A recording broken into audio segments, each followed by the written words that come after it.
Un petit génie familier, conte suédois.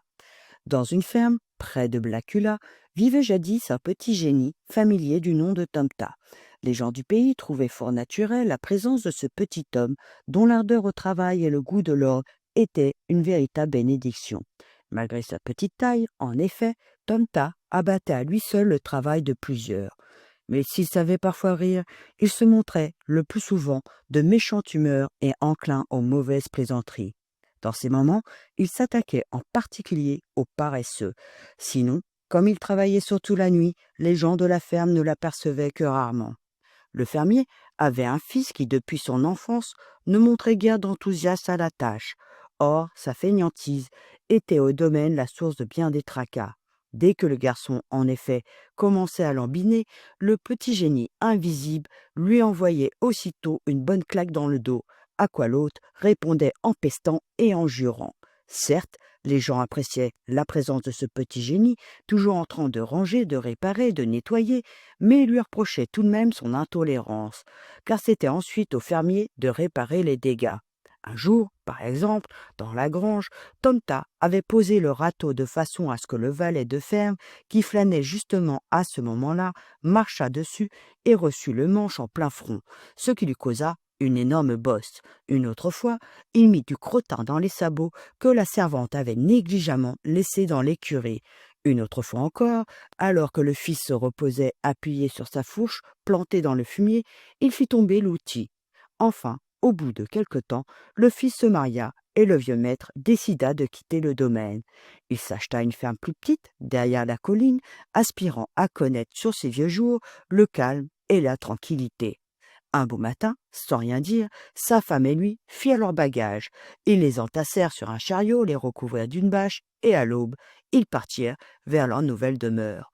Mais soudain, la bâche se souleva, et le petit génie coiffé de son bonnet rond surgit. Ainsi donc nous déménageons, abandonnant notre maison, clama-t-il. C'est ainsi que commença la vie du vieux fermier, dans sa nouvelle demeure.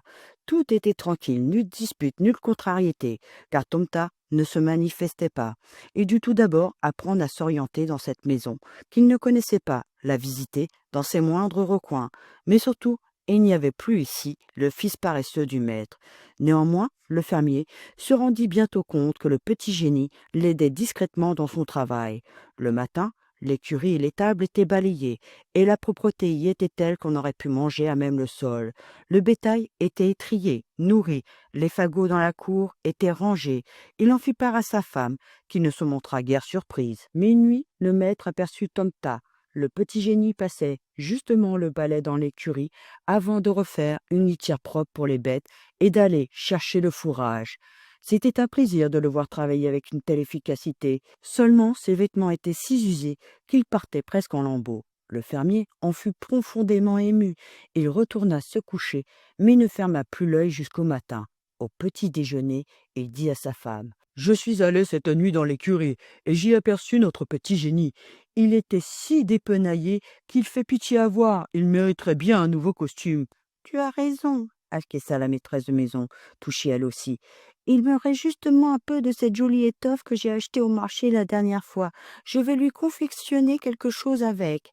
Et comme la fermière avait bon cœur, elle se mit aussitôt à l'ouvrage. Elle coupa le tissu et commença de coudre le nouvel habit. Le soir même, le costume était prêt, le pantalon et la veste repassés. La fermière avait même réussi à tricoter un bonnet à pompons.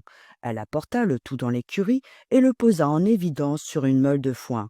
Le soir, son mari et elle se glissèrent sans bruit derrière la porte et observèrent par une fente ce qui allait se passer.